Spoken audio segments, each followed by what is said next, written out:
Bienvenue à nouveau, Dr Yahya Ghaddar. François Hollande, durant sa visite au Kremlin, a déclaré « Nous avons le même objectif avec la Russie, éviter la dislocation de ce pays et ne pas laisser le terroriste profiter de ce chaos ». En parlant de la Syrie, bien sûr, nous souhaitons le dialogue politique entre le régime syrien et l'opposition.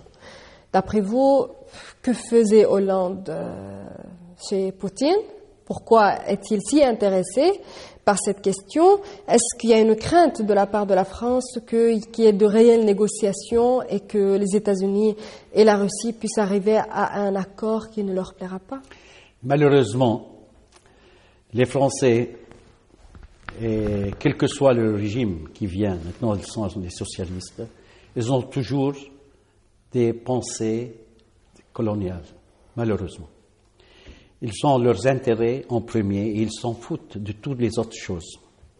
On ne s'attendait pas d'un régime socialiste d'avoir vraiment qu'ils restent dans cette perspective, mais malheureusement ils le sont. Il a dit des mensonges. Hollande, lorsqu'il dit il est pour l'unité syrienne, c'est des mensonges. Parce que Hollande, il a vendu le Moyen-Orient tout entier à l'entité sioniste, entre parenthèses à Israël.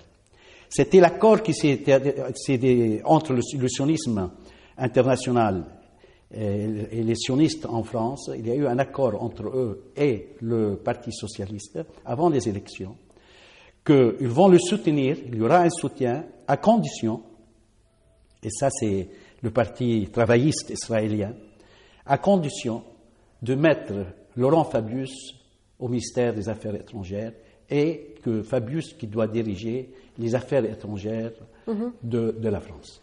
Donc, dès le début, avant même son élection, il a vendu tout le Moyen-Orient à Israël.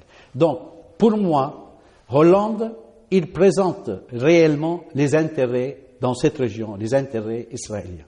Maintenant, pourquoi il est allé chez Poutine? Parce que la grande crise économique en France, il a dit beaucoup de choses avant son élection, dans son programme. Mais réellement, lui, il s'attendait que dans l'accord, il donne le Moyen-Orient, la politique du Moyen-Orient à Fabius, donc aux Israéliens. Vous savez très bien que Fabius est un juif français qui est israélien en même temps. Donc, mais en même temps, il devait l'aider à l'intérieur dans la crise économique. Cela ne s'est pas passé. Donc actuellement, il joue la carte russe en disant que j'ai quelque chose à vous vendre, surtout que les Russes l'ont donné une carte pour le Mali. Ils étaient d'accord avec son intervention au Mali, ils n'ont rien dit. Donc ils lui ont donné quelque chose. Il veut, de l'autre côté, ils disent nous aussi on peut vous donner quelque chose, mais l'essentiel c'est l'économie.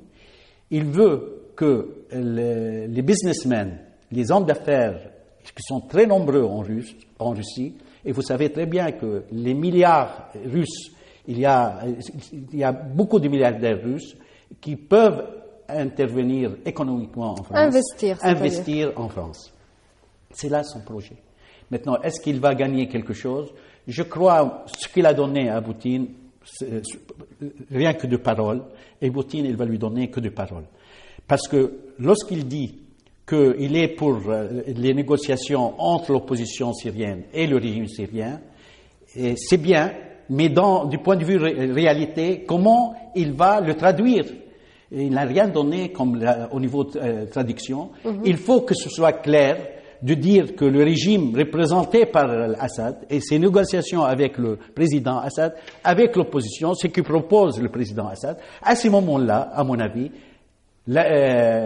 Poutine, il peut vraiment rentrer dans des choses réelles sur le terrain français. Jusqu'à maintenant, à mon avis, rien ne s'est passé.